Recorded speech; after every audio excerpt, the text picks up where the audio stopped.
આકાશવાણી ભુજ પ્રસ્તુત કાર્યક્રમનું નામ છે અમને તો ખબર જ હતી.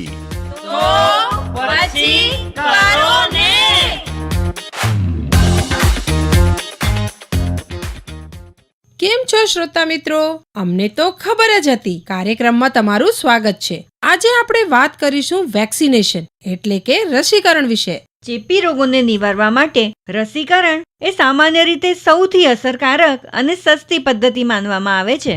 અને દર વર્ષે 16 માર્ચે દેશમાં રાષ્ટ્રીય રસીકરણ દિવસની ઉજવણી કરવામાં આવે છે, જેનો હેતુ રસીકરણ પ્રક્રિયા અને તેના મહત્વને ઓળખવાનો અને તેને વધુ અસરકારક બનાવવાનો છે. જન્મથી 10 વર્ષ સુધી બાળકોને વિવિધ પ્રકારના રોગો સામે લડવા માટે રસી આપવામાં આવે છે. નવજાત શિશુઓને કઈ કઈ રસી અપાવવી જોઈએ તેની જાણકારી તો આપીશું જ, પણ રસીકરણ કરાવતા પહેલા કેટલીક સાવચેતીઓ રાખવી જોઈએ.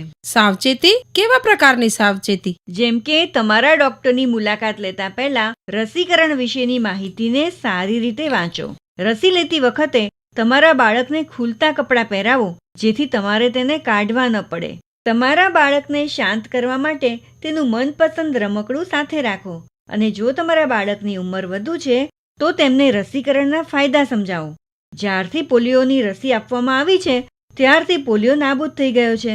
તેવી જ રીતે જ્યારથી શીતળાની રસી શોધાઈ છે ત્યારથી બાળકોમાં શીતળા નાબૂદ થઈ ગયા છે. રચના, હવે કઈ રસી ક્યારે અપાવવી તેના વિશે પણ શ્રોતા મિત્રોને જણાવી દઈએ. હા, સાચી વાત છે. બાળક જન્મે પછી તુરંત જ બીસીજી, પોલિયો અને ઝેરી કમળાની રસી એટલે હેપેટાઇટિસ બી આપવી જોઈએ. બીસીજીની રસી ટીબી સામે રક્ષણ આપે છે. પોલિયોની રસી અપાવવાથી લાંબે ગાળે બાળકને લકવો, કાયમી અપંગતાથી બચાવી શકાય છે.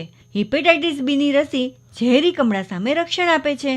અને શ્રોતા મિત્રો, જન્મ સમયે બાળકને આ રસી અપાવવી ખૂબ જ જરૂરી છે. આ રસીની કોઈ આડઅસર નથી. હા, સામાન્ય તાવ આવી શકે છે, પરંતુ તેનાથી ગભરાવાની જરૂર નથી. એ પછી 1.5 મહિને એટલે કે બાળક 6 અઠવાડિયાનું થાય ત્યારે પોલિયો, ત્રિગુણી, ઝેરી કમળાની રસીનો બુસ્ટર ડોઝ એટલે કે હેપેટાઇટિસ B1 આપવો પણ એટલો જ જરૂરી છે. તે સાથે જ મગજના તાવની રસી, ન્યુમોનિયા અને રોટાવાયરસ 1 એટલે કે વાયરલ ઝાડાની રસી પણ આપવી જોઈએ. સાચી વાત છે. તે પછી 2.5 મહિને એટલે કે બાળક 10 અઠવાડિયાનું થાય ત્યારે તેને ફરી વખત પોલિયોની રસી આપવી જોઈએ. પોલિયોની રસી બાળક 5 વર્ષનું થાય ત્યાં સુધી અપાવવાની રહે છે. તે સાથે જ પહેલા જણાવ્યા મુજબ દરેક રસીનો બૂસ્ટર ડોઝ અપાવવો ખૂબ જ જરૂરી છે. આ બધી રસીઓ તમારા ડોક્ટરના જણાવ્યા મુજબ જ લેવાની રહેશે.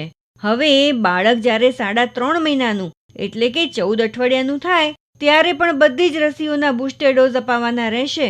હવે તો રચના, બાળક જ્યારે 6 મહિનાનું થાય ત્યારે તેને પોલિયોની રસી સાથે જ સ્વાઇન ફ્લૂની રસી એટલે કે ઇન્ફ્લુએન્ઝા 1 પણ આપવામાં આવે છે અને 7મા મહિને તેનો બીજો ડોઝ આપવામાં આવે છે. તેવી જ રીતે 9 મહિનાનું બાળક થાય ત્યારે OPV2 એટલે પોલિયો અને સાથે MMR1 અને વિટામિન A નો ડોઝ પણ જરૂરી છે. ત્યાર પછી ક્રમશઃ બાળક 10, 12 અને 13 મહિનાનું થાય ત્યારે ટાઇફોઇડ, સાદો કમળો અને JE વેક્સિન પણ અપાવવી એટલી જ જરૂરી છે. ત્યાર પછી 15મા મહિને અછબડાની રસી ખાસ અપાવી, તેની સાથે MMR2 એટલે કે બુસ્ટર ડોઝ અપાવવો. તેવી જ રીતે 16 અને 18મા મહિને ફરી એક વખત ત્રિગુણી, પોલિયો, મગજના તાવની રસી, સાદો કમળો અને ન્યુમોનિયાની રસી અપાવવી જોઈએ. અને આમ કરતા બાળક જ્યારે 2 વર્ષનું થઈ જાય પછી દર 3 વર્ષે ટાઇફોઇડનો બુસ્ટર ડોઝ આપવો. અને તેની સાથે જ મેનિન્જોકોકલ વેક્સિન પણ અપાવી જ દેવી. 5મા વર્ષે ફરી એક વખત ત્રિગુણી, પોલિયો અને અછબડાની રસી આપવી.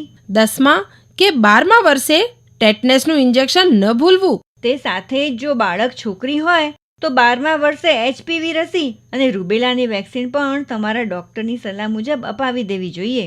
તો શ્રોતા મિત્રો, આમ નાની નાની બાબતોનું ધ્યાન રાખવાથી અને ડોક્ટરની સલાહ મુજબ સમયસર રસીકરણ કરાવવાથી બાળકને કેટલાક ગંભીર રોગોથી બચાવી શકાય છે. તે સાથે જ હું રચના ઉપાધ્યાય, હું ચિત્રા ચૌધરી રજા લઈએ.